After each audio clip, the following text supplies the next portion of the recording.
for tuning in to the Wing Space podcast. This podcast is not a replacement for mental health treatment or professional health care. In case of crisis or emergency, please contact your local healthcare provider or dial 911. Welcome to the Wing Space podcast, and today I have a special guest, Jessica Starnes, who's going to talk to us about how to make the best of your nutrition over the upcoming holiday season. So, sit back, take a listen, and prepare yourself for the holidays. It's that time of year to harness your holiday cheer with Hope and Healing at our latest wellness workshop. Join your fellow Southern Maryland community members at Hope and Healing in Leonardtown on Friday, November 17th from 6 to 7:30. We'll be learning new ways to harness your holiday cheer and create your very own custom aromatherapy blends to bring out your inner Cindy Lou Who and enjoy the holidays. On-site childcare will be provided for $5 a child, and registration is required, so sign up today by visiting our website, hopehealingtherapy.com, or visiting our link in bio on Instagram at Hope Healing Therapy Wellness.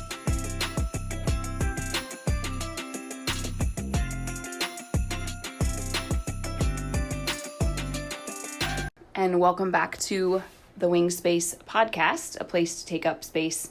I am excited today to have a special guest with us, Jessica Starnes from Coastal Rebel Wellness, and we are going to have a conversation today about nutrition and the holidays and how we can make some good choices and still enjoy the holidays. So welcome to the podcast, Jessica. Hi, thank you. Excited to be here. Awesome. Can you tell our listeners a little bit about yourself? Sure. I am a holistic health educator and nutritionist, and I've been in this space pretty much over 15 years. I got my degree about 10 years ago and have taken numerous courses, webinars, trainings, read countless studies and books to further continue my learning because it never ends. And so my approach is that obviously nutrition is foundational, and that's something that we're going to talk about today with the holidays, but it's not always just food. It's just one very important pillar. Awesome.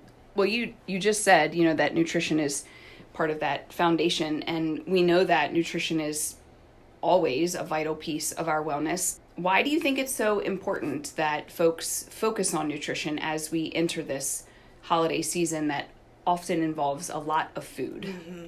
I think because when we come up on the holidays, it can be a slippery slope. You have people that are very focused on their well-being, and then when the stressors, even if it's good stressors, excitement of the holidays come in, things can kind of go off the rails. And depending on personality types, some people are very all or nothing, and so it becomes difficult to manage their intake and their habits around all these other extra events. And then you have people that kind of have, fear or even no idea around how we're eating can impact how we feel throughout the whole experience, throughout the next few months, these holidays. So bringing this idea of nutrition kind of into the minds of our folks who are listening, we've talked a lot about in some recent episodes about mindfulness and kind of this idea of really being intentional about what we do, which I'm guessing might be one of the tips and tricks that you have for folks. So can you just dive in a little bit to what the tips are that you have for our listeners when it comes to making choices these next few months? Sure. One of the biggest things that comes up, and again, like you said, mindfulness or awareness around what our habits are, is sometimes we think, okay, well, Thanksgiving dinner or Christmas dinner or whatever it is going to be a really huge meal, and I don't want to overeat, or I'm not going to eat the sweets, or what am I going to do around all these sweets? And I think the biggest thing is helping people see that restriction is never going to serve us in the long run. When we tell ourselves that's bad or we can't have this, it's only natural for us to be like, I really want that. Mm-hmm, absolutely. And then when it's around, the willpower or self-control kind of, again, it depends on the person and where they're at, but it can go out the window. And so that's one of my biggest things is don't restrict. There's a saying, it's said several ways, but stress and guilt will cause you more harm than chocolate cake ever will. Yeah. And it's not an invitation to go eat lots of chocolate cake, but to enjoy, I mean, and that's part of it too that I want to talk about is, yes, food is for nourishment. It is fuel, and it's really important to make good choices around it. But there is a level of joy and nostalgia and tradition around it too, and that's okay as well. Mm-hmm. Sometimes I think we do vilify that and like, oh, I'm just eating this because it tastes good or it makes me happy. And it's like, well, that's allowed and that's okay too. And sometimes during holidays, it's the only time you might eat a certain dessert or certain meal because it's that family tradition around that holiday. Mm-hmm. And then we end up feeling guilty for eating, grandma's famous pumpkin pie that we only ever get to eat at that particular holiday. Mm-hmm. So, that stress and guilt we put on ourselves is really strong sometimes. Oh, yeah. And the thing is when I think sometimes people don't fully understand how their body works with fuel.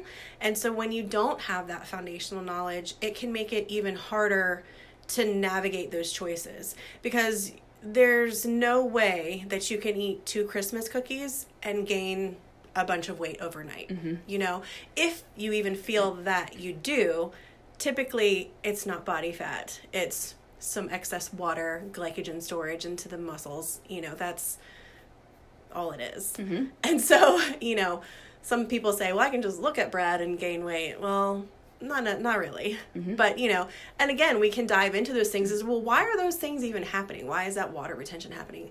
Again, that comes down to learning how your body is really working with the fuel that you're eating and more, because stress from food, but emotional stress can also impact how we process that food. So, that's a big one. Yeah. So if we want to go to a holiday event of some kind and we're going to try not to restrict, are there some ideas you have around the plan that we could put in place so that we know what to do when we walk in and somebody's offering us, the whole plate of desserts, mm-hmm. or something that we know that we want to maybe be mindful of? Sure. One of the biggest things is make sure you're still eating your regular meals. A lot of times we think calories in, calories out, and to a certain extent that is true, but there's lots of things that manipulate the calories in and the calories out. That eating consistently, skipping your meals because you think, well, later I want to have all this left so I can eat larger at this event because I'm going to have all the food there. That is a great way to wind up overindulging, because if you skip those meals, one, you're imbalancing your blood sugar that way. And then second, you're so hungry by the time you get there, your body is craving energy. And the quickest forms of energy are glucose, sugar and carbs, and fats. And so when you eat high amounts of those together, that's where a lot of people start having issues, and then you wind up overeating, kind of binging into, oh my gosh, all this delicious food, and then the guilt sets in, the shame, or even just not physically feeling good. Your body was running on empty, and then now all of a sudden you have this huge amount of food, and it has to take all this energy to digest it. You get bloated, you don't feel good, and it's a whole cycle. So a good way of avoiding all of that happening is to just make sure you still eat your breakfast. Don't skip it, mm-hmm. because you're going to eat more later. Make sure you still eat snacks if you need to, and your lunch, and make sure they're balanced. You have all your macros there, your protein, your carbs, your fats. And then that way when you go into it, you can say, I'm going to still eat balanced. You can still eat balanced with your large dinner. I mean, if you think about Thanksgiving and dinner or Christmas dinners, or whenever you have them, some people have lunch, you pretty much have all of your macronutrients there.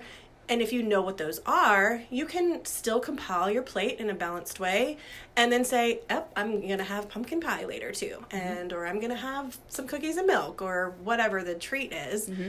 And everything's still balanced. There's nothing catastrophic that's going to happen there. You mentioned, sometimes when we don't eat all of our meals, then we tend to overeat, and then we're having those kind of like digestive issues and stuff. Any tips around how to maybe prevent those digestive things other than eating your balanced meals? Are there things that folks can plan for? Any habits that they might engage in to help with that digestive process? Sure. I usually take a bottle of bitters with me everywhere, just in case. And those are really great at, you take them, put a few drops, it's usually a tincture form, some of them are in a spray, that you put in your mouth 10-ish minutes before your meal. That helps signal, it stimulates the bitter receptors on your tongue that then communicates to your brain, that communicates to your digestive system that, hey, we're getting ready to eat. And will help your body secrete its own digestive enzymes and stomach acid and such to prepare for that meal. And that's really going to help you shift into that rest and digest mode if you're kind of feeling rushed on the go and you're just like, hustle. That's not where you're going to digest your meal the best. So taking some bitters, taking a few slow, deep breaths before you eat to just say, okay, we're focusing on the food. It's going to be a great meal. I'm thankful for this food. You could pray over it. Whatever it is that you do can help you shift into that rest and digest mode. So that way, and eat slowly. Make sure you're chewing your food, not inhaling it. Those things can really help reduce any type of bloat, indigestion, and so forth. Of course, if you have food allergies, you want to make sure you avoid those things. But and then there's also other herbs like ginger tea afterwards. If you're kind of like, I'm still not feeling so great, you can take bitters after too. Ginger tea is something great to sip on if you're feeling really uncomfortable. And there's some other, herbal supplements that you could look into that could help with bloat. Where can folks find those things? One of my favorite brands is Organic Olivia. I don't know if she's on Amazon, maybe. I usually buy from her website. Urban Moonshine is another great brand of bitters. They have different types. Those are probably the two that I prefer the most. And actually, Organic Olivia just came out with a new supplement called Bloat BFF. So okay. That's it. I haven't tried that one yet, but it looks promising. Yeah. So folks that are listening could certainly, if they have concerns, talk to their doctor first, but those are some good options for them to find those things. It's so interesting when you think about holiday meals because typically there's loud and commotion and talking, and then all of a sudden everybody sits down and it's quiet and everybody's like shoveling their food in their mouth. But maybe this is the year that we're going to change that, and we're going to slow down and we're going to still have conversation over our meal, and we can still engage in that, fellowship together without just shoveling food in our mouth. Oh yeah. And some of them might be doing that because they decided, well, I'm not going to eat until that meal. And they're starving. Yeah. Yeah. And so, and this also goes for kids because, a lot of times people think that, it's all the sugar that they're eating that they're so hyped up, and possibly, but a lot of times it's just the excitement around everything. All the new events and the new things and all the people, they're just as worked up and excited as we are. And so it's important to make sure that they're eating consistently as well, so that way hopefully their behavior or their mood and whatever isn't too unruly. And I think you can really see a difference when you focus on that with them too. Yeah, one of the things that I tend to see at various parties, whether it's around the holidays or not, is the dessert table. Everyone has these, we have dishes and lots of things in terms of sides during the meal. And that's sometimes hard to make choices between, the various carbs or the various vegetables. But what can people do around that dessert table that tends to be kind of it beckons us and we want to try all the things. So any tips on how we can kind of navigate that? I think the best thing to do is, again, if you're hungry, you're going to want to eat all of it. If you've eaten balanced throughout the day, I think that's really going to help just your cravings in general.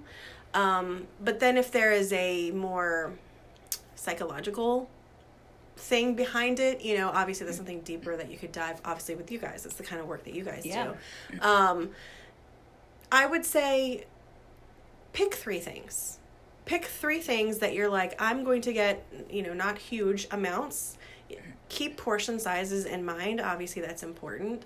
And pick those 3 things that seem the best and just go with it. And then again, kind of going back to that, let any shame or guilt go, because stressing about it and worrying about it and losing sleep over it and thinking that you've messed up all of your progress you've maybe been working on, one, it's just not true. You can't undo months or years of good habits with, some indulgences here and there.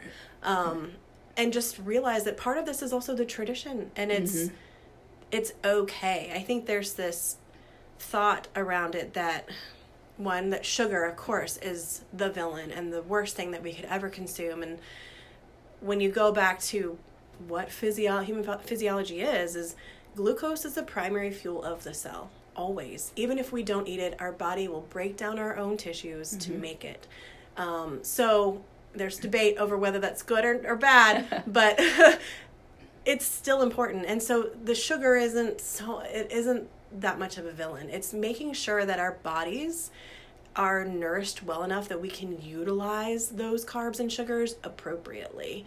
And that's where we can reduce stress on our body, because that's another thing I wanted to point out. A lot of people talk about the food coma after you eat, and usually they think it's the turkey and the tryptophan from the turkey, but it's actually the carbohydrates usually, because a majority of people, especially today, vilify carbohydrates and probably don't eat very many of them. And then when you go into holidays, which is a lot of carbs and sugar, they eat more of it than they normally would, and then they feel super lethargic.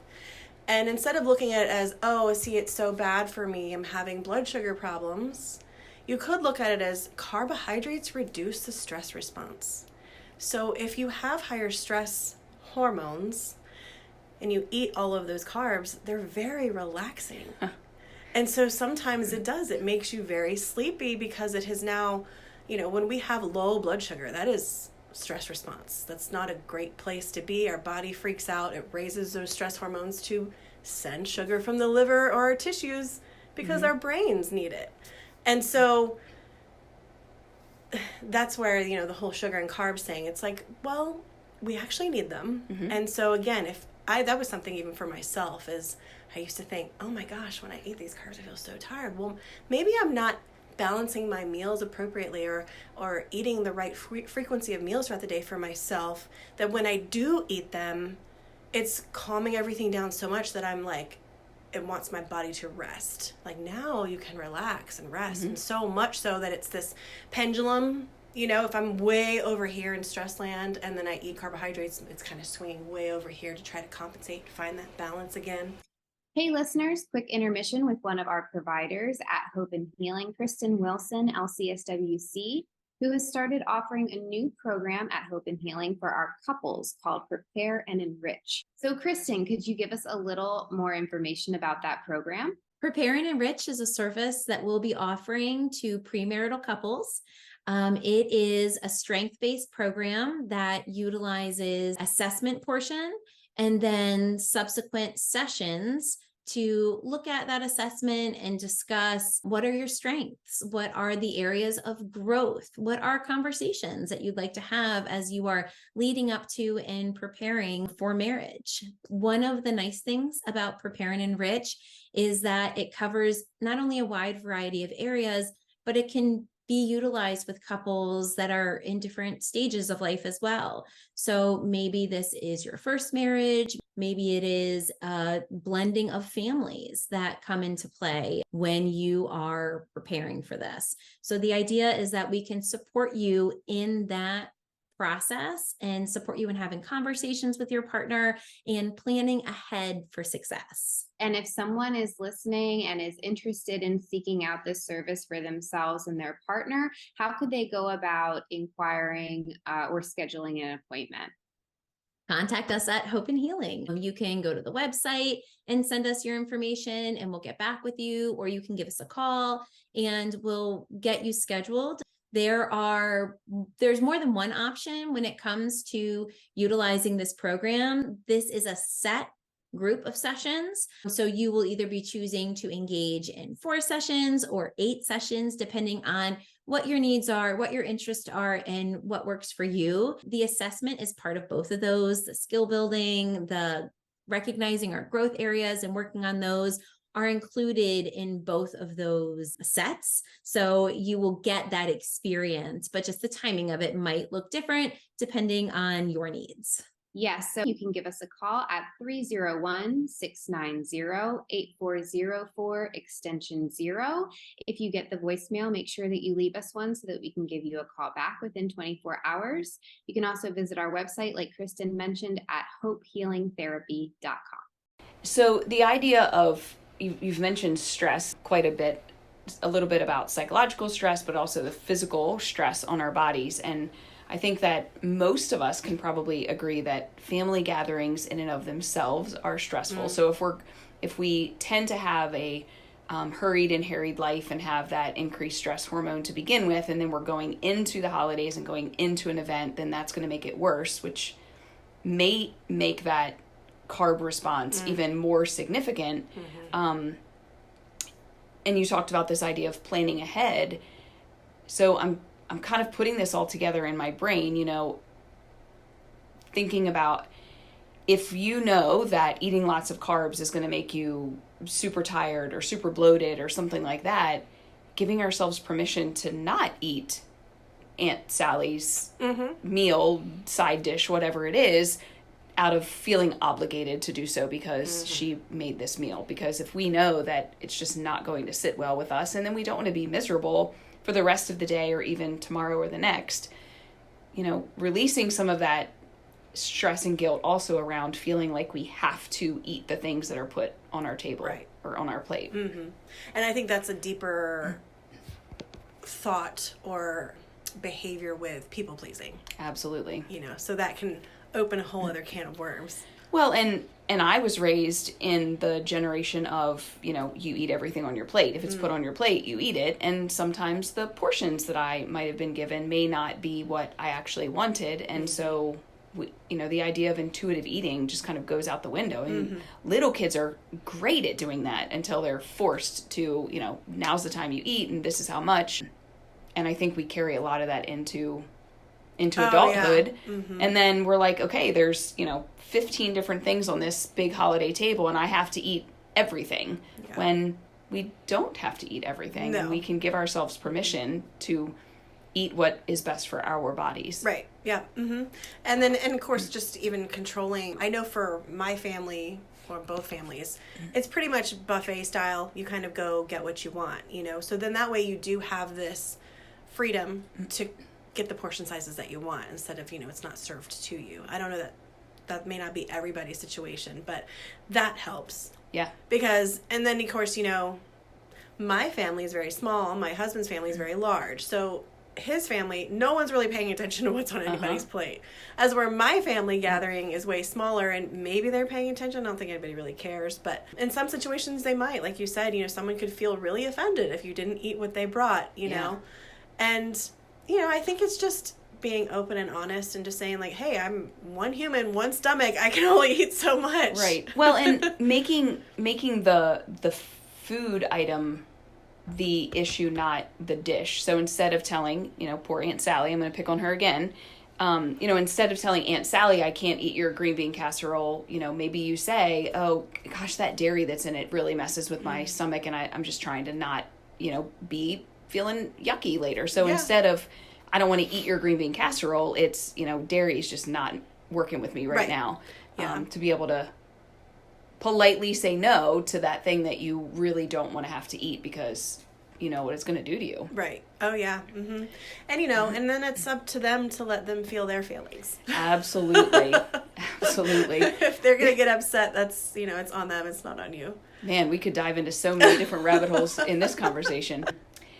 So I've heard you talk about, not restricting and keeping that balanced meal kind of like, leading up to balanced diet, leading up to those holiday events. Where would you say that exercise fits into that. I know that, we often hear diet and exercise come together, and we're not talking about dieting today. We're talking about nutrition, which is the fuel that our bodies need. But where does that exercise thing come in? I haven't seen them yet, but I know it's just a matter of time before I see the images on social media that says, this is how many minutes on the elliptical you have to do to burn off that one Reese's cup. And it drives me bonkers to see that, because if I want to eat a Reese's cup, I should be able to eat a Reese's cup without calculating how much exercise I'm then going to have to do. But we know that moving is important. So what are your thoughts on keeping nutrition and movement together? Yeah, I've seen those posts too, and they drive me crazy. Mostly because that's just not how it works, And I think when people, for generations, we've been told, eat less, move more. That's the only way to be healthy, fit, whatever. And we've learned that if that truly were the case, it would be easy for everybody.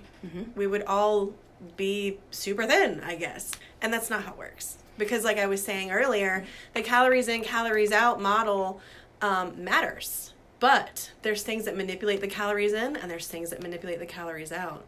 And I think now we are finally, there's a lot of noise online, a lot of noise, and a lot of conflicting beliefs around the best way to eat, and the best way to exercise.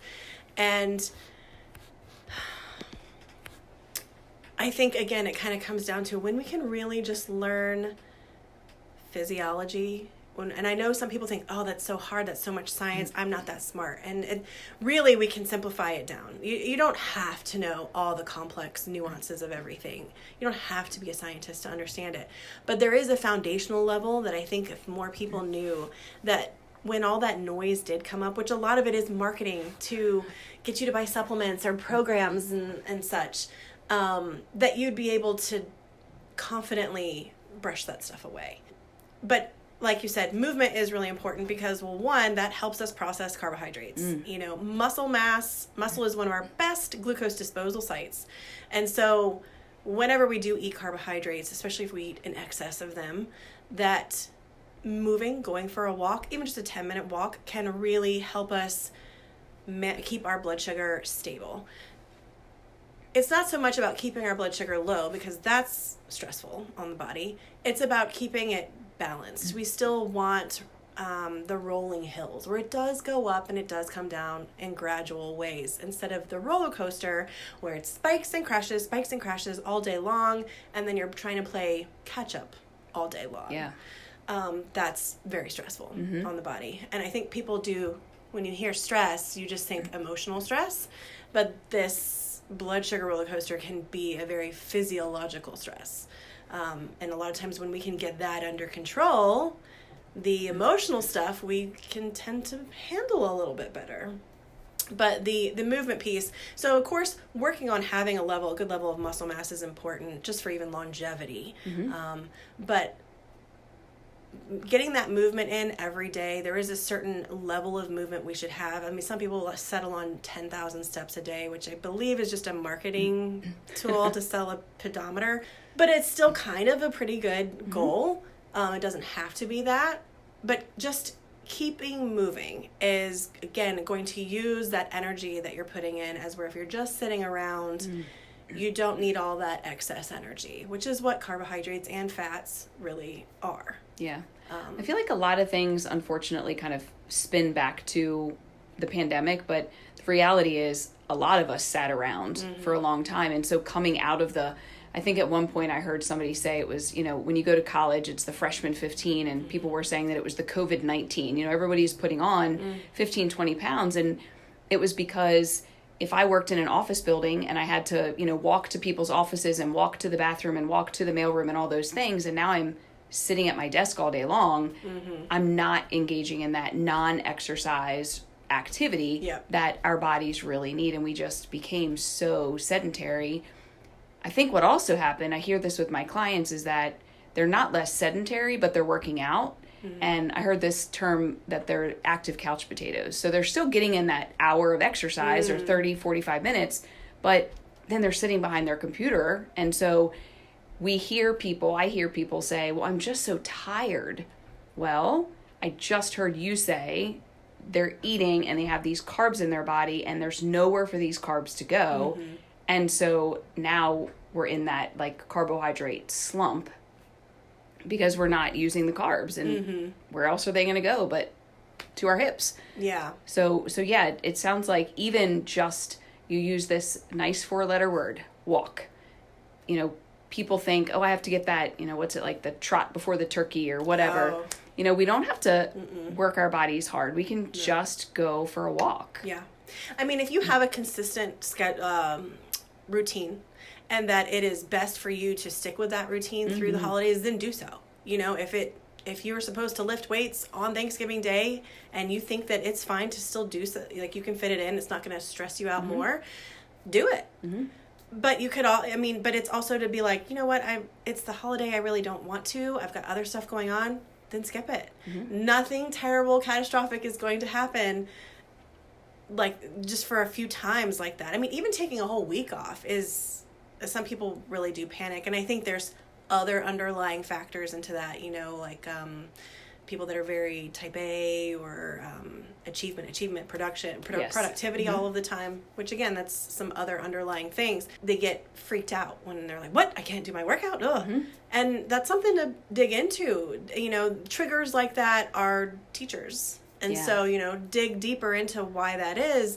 Again, of course, nutrition can play into this stuff, because if you are imbalanced and so your meals aren't balanced, you're not, I'm really big on balancing yourself with the circadian rhythms, you know, light hygiene and everything is very helpful with blood sugar and meal timings and everything. Your body likes to know what to expect. So it really does like routine. It likes anchors throughout the day. And a lot of times those anchors can be your meals. So eating around the same times each day, and again, eating that balance of macronutrients, that can really stabilize you and create that really, it's not sexy, you know, it's not the swipe workouts, it's not something sensationalized, it's the very basic foundations that if we can get really good at those, it can really set the stage for resiliency to a lot of other things. Absolutely. So. Yeah.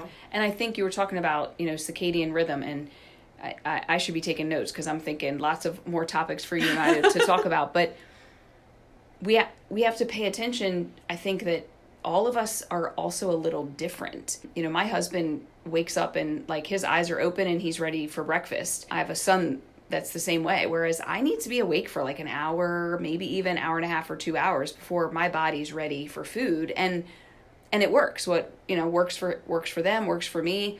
So sometimes society says, well, breakfast happens this way and lunch happens this way. Well, we're all a little bit individualized and we have to eat for the way that our bodies need us to eat.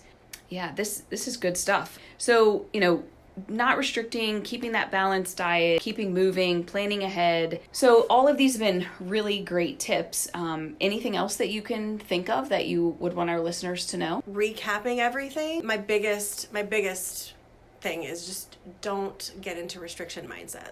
That just creates a whole cascade of stress. And then that stress is not going to serve you throughout the whole experience. You know, I think if you can create a level of freedom and trust within your own body, you know, and realizing that, hey, you know what, eating a piece of pie, enjoy, and really, when you slow down and you really enjoy it, like, for instance, I have a jar of Nutella at home, which I don't buy all the time. And so I'll get a spoonful and I just eat a spoonful, but I eat it slowly. And I'm like, I love Nutella so much, but that's all I need. That's all I needed. And I really enjoyed it for those 5 minutes that I, you know, was eating it. And I was teaching it to my daughter because she's like, I want some. And I was like, enjoy it. Don't inhale it. Because then you miss out on the whole experience of it, because sometimes food is an experience, and that, you know, tends to be around the holidays. It's the experience as well. And I think when so many of us put so much more stress on ourselves through those holidays, which, you know, for some holidays are really hard around their family, others it's a really great time, you know, it just depends. But adding the whole food piece and worrying about our body image, it just makes all of it not fun and not enjoyable. And so I think we have to make sure we sit with that. And maybe that's something even to do as like, we're not there yet, but we're heading into it, to sit with, whether you do meditation or, even when you're exercising or any downtime you have or journaling, to write about it. Be like, what are my real feelings around eating? And maybe you can uncover some deeper layers of why you might have any issues around eating treats or anything to do with the holidays. Yeah, I like to encourage people to ask themselves, where did this thought come from? Yeah. And sometimes you have to just put a pen on the paper and just start writing so that you can kind of get through the mush and the muck to get to the place where someone told you that, or you saw it on social media, or some kind of comparison mindset is playing a role in there. But you're right, meditation and really kind of going inside yourself in terms of where these thoughts came from. That's really good stuff. And for folks that are listening that are not super familiar with this idea of mindfulness, there is a previous episode that I recorded where I encourage you to enjoy Hershey Kiss while you listen to the episode about mindfulness. So, check that one out so you can get a little bit of more information about that. So where can our listeners find you? I'm kind of in a weird place with social media right now. So, and that ties into health and everything too. Absolutely. I am on Instagram. It's just at Coastal Rebel Wellness. Also working on the whole website thing. My husband started a business, so his is kind of taken priority over mine. And then honestly, you can just email me, coastalrebelwellness@gmail.com. That's another way to just get in contact. Again, I am looking at potentially building a more private, like Mighty Networks group, or starting a Substack where I write more. Like I said, social media is kind of, it's got a vibe around it, and I'm pulling away from it a little bit and still trying to figure out exactly what I want to build. Yeah. I was just listening to a podcast this morning, actually, and they were talking about this idea of pulling away from social media and how the two people that were on this podcast each have some different ideas around it, but it's about health and it's about wellness, and I totally get that. Our listeners could also go to our blog. Last fall, we had a couple of your blogs featured, so we can make sure that those are linked in some show notes for you as well. And yeah, reach out to you. You said coastalrebelwellness@gmail.com. And then, as always, folks, you can send us a DM at Hope and Healing Therapy and Wellness. You can email me, Jennifer@hopehealingtherapy.com. If you have other tricks and tips that work for you, I know I would love to hear them. I'm sure Jessica would love to hear some other ideas that we can share with the people that we work with, maybe even use them for ourselves. And really curious to see how you're going to put health into this idea of nutrition and eating as we go into the holidays. So thanks so much for joining me, Jessica. It was great to talk to you. Thank you. You too. And look forward to some more conversations to come. Absolutely. Thanks again, listeners, and hope you have a great day.